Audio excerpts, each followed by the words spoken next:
recall, and this is going back a bit now, unfortunately, but when I was at school, I think I had a Nokia 3315. So this was back in the days where it was a black and white screen, and Snake was the height of entertainment.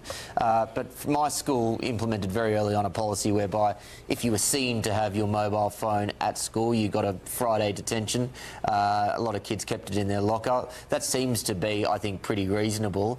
Where do you stand on a further ban of social media outside of school hours for under 16s?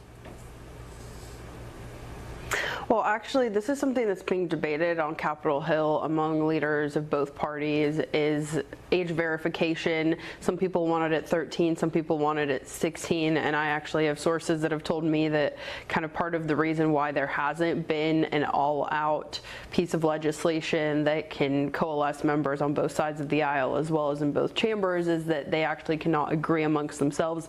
But there does seem to be this growing desire to do something. Now, again, I'm personally more of a skeptic on this issue.